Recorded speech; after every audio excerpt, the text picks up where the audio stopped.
warahmatullahi wabarakatuh. Yang bisa kita rasakan hari ini. Ini adalah gerbang utamanya Hagia Sophia.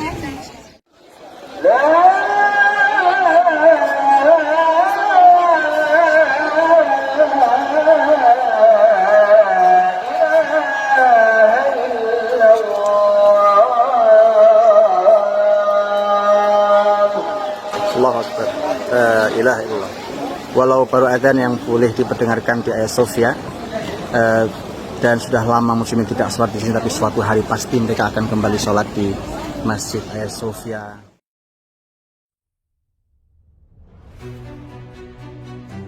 Buna dayanarak çıkardığımız bir Cumhurbaşkanlığı düzenlemesiyle Ayasofya'nın yeniden cami olarak hizmete açılmasını sağladık. Hagia Sophia kembali dibuka sebagai masjid bagi muslimin.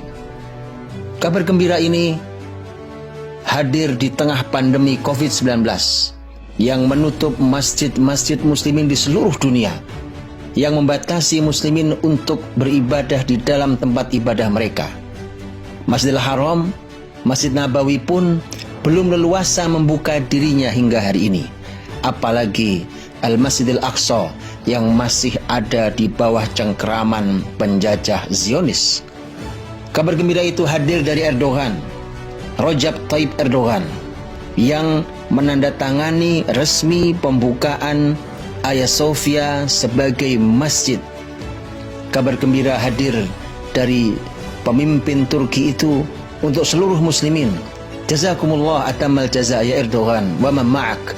Basyartumuna wa adkhaltumus surur fi qulubina fi qulubil muslimin. Razaqakumullahu listiqamah wa hafizakum min makril a'da. Terima kasih kepada Erdogan yang memberikan kabar gembira, memasukkan bahagia di hati seluruh muslimin. Semoga Allah Subhanahu wa taala memberikan keistiqomahan untuk Anda semuanya, dan semoga Allah Subhanahu wa taala menjaga kalian semua dari makar musuh-musuh Allah Subhanahu wa taala.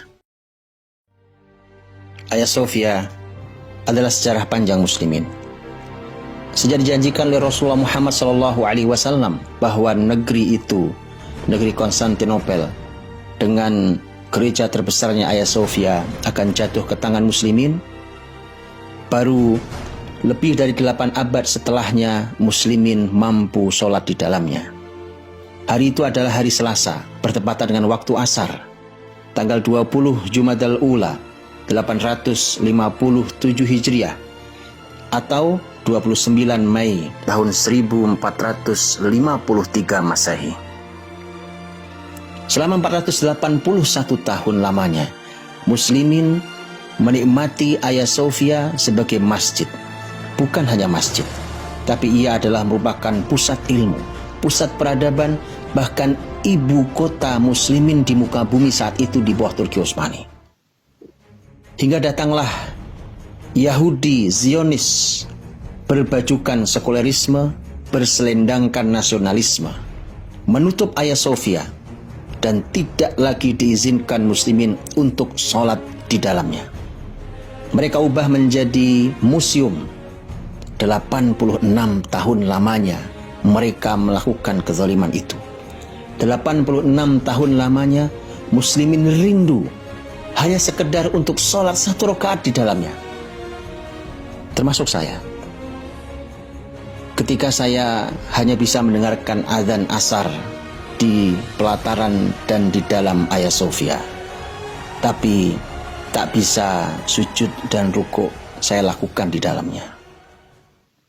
Tapi alhamdulillah, Jumat yang lalu, tanggal 10 bulan Juli 2020 atau tanggal 19 Zulqa'dah 1441 Hijriah, telah resmi Hagia Sophia dibuka kembali sebagai masjid bagi muslimin. Direncanakan sholat pertama kali adalah sholat Jumu'ah, sholat besar bagi muslimin ini, yang insya Allah akan dilaksanakan tanggal 24 bulan Juli tahun 2020, atau bertepatan insya Allah dengan tanggal 3 bulan Zulhijjah tahun 1441 Hijriah. Semoga Allah mudahkan.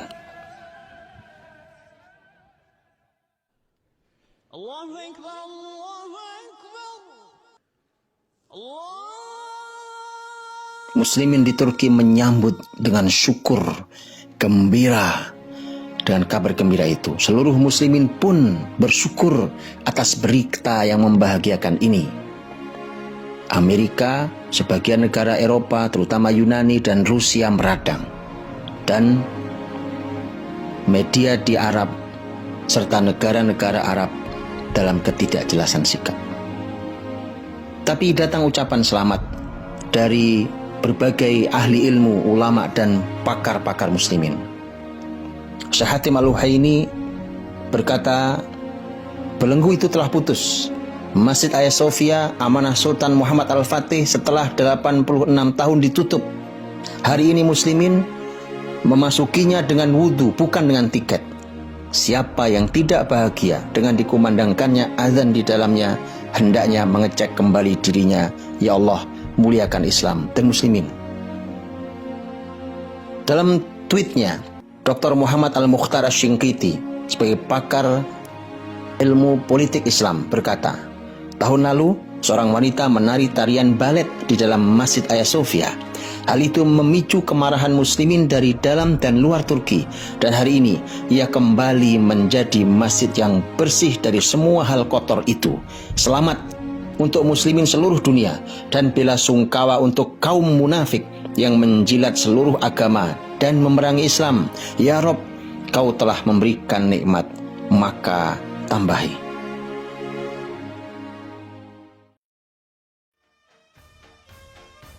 Maske, mesafe, temizlik ilkeleri çerçevesinde düzenlememiz gerektiğini bir kez daha hatırlatmak istiyorum.